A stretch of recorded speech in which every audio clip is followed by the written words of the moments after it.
Algo que me chama a atenção é a obsessão que as pessoas têm hoje em dia com títulos. Qualquer partilha ou experiência em que você queira partilhar um pouco do conhecimento, ou a promoção mesmo de cursos que tenham como objetivo trazer informações que venham despertar a consciência das pessoas, a primeira pergunta que elas fazem é se vai ter algum tipo de registro ou algum tipo de certificado.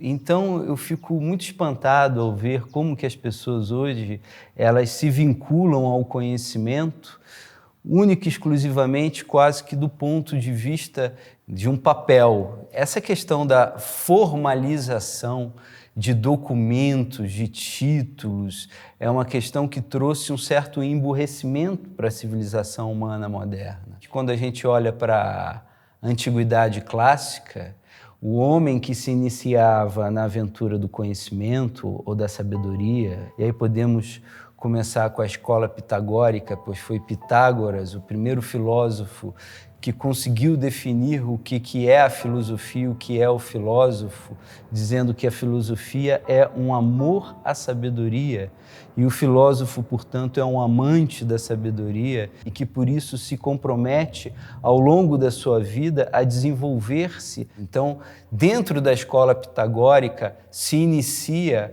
um projeto de conhecimento que jamais acaba, que jamais termina. A gente vê isso também se repetir na Academia de Platão. O filósofo se iniciava lá com 20 anos, vivia todas as décadas dele na academia, até 90 anos ele estava inclinado ao estudo da realidade, à compreensão de si mesmo. Depois, no Liceu de Aristóteles, a mesma tendência se verifica, ou seja, o homem jamais termina de estudar, o homem jamais termina de se ocupar com a sabedoria e em se tornar sábio. Mas a sabedoria, afinal, ela está no homem ou ela está fora do homem? É o homem um portador da sabedoria? Não, o homem não porta a sabedoria, mas o homem busca a sabedoria. A sabedoria está fora do homem. Ela está em toda a realidade à sua volta. E quando o homem começa a prestar atenção à realidade à sua volta, ele começa a querer entendê-la e se torna sábio ao estudar aquele determinado fragmento da realidade que o envolve.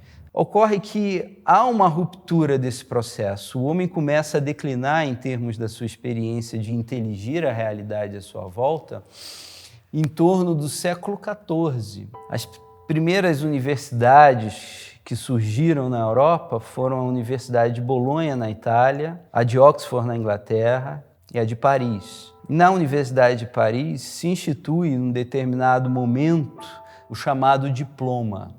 Com o diploma, o homem que antes não parava de conhecer, ele se torna como aquele que já alcançou um determinado entendimento, não resta mais nada a conhecer e agora ele passa o conhecimento para as demais pessoas. Ou seja, eu me apropriei do saber, por exemplo, jurídico e agora eu me torno professor e vou ensinar aqueles que ainda precisam aprender o que eu já aprendi. Não me resta mais nada a aprender. E assim seguiu o nosso curso junto ao conhecimento ao longo dos séculos. Nós somos filhos de uma era em que os títulos, os diplomas, são mais importantes do que o conhecimento em si. Obviamente que isso nos trouxe para uma alienação um pouco maior. E muitas pessoas que entram nas universidades hoje em dia não estão ocupadas e identificadas com a experiência do conhecimento, mas estão apenas obcecadas com a titulação, buscam até obter esse diploma pulando a experiência do conhecimento. Diplomas falsos são vendidos livremente na internet. Vamos mostrar que quadrilhas vendem diplomas falsificados no meio da rua, bem no centro de São Paulo. Não há como não notar nisso daí um processo de retraimento do intelecto do ser humano.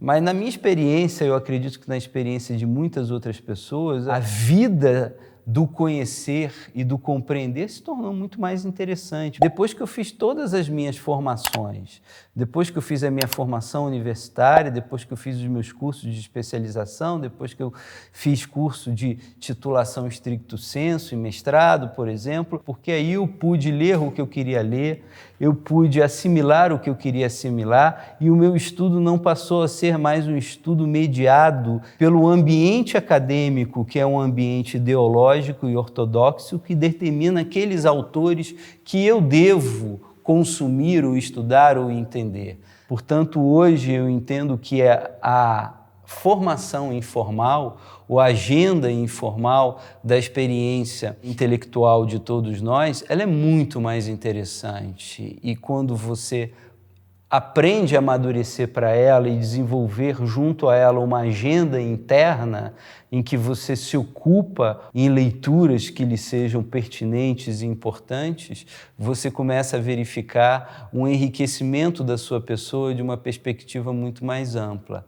Portanto, o homem que se encontra livre para conhecer, mas para conhecer segundo as direções do seu próprio coração ou aquilo que ele realmente deseja ou aspira a conhecer, torna-se nele um conhecimento muito mais efetivo do que aquele conhecimento que foi dado de fora para dentro, porque agora ele pode conhecer de dentro para fora. Essa sabedoria, ela é tão ampla, tão mais abrangente e tão mais profunda que ela não é sequer capaz de ser captada pelo escopo das universidades, das especializações e das titulações, que em vez de ampliar a visão do homem a respeito da vida e da realidade, apenas especificam retalhos da realidade para o homem.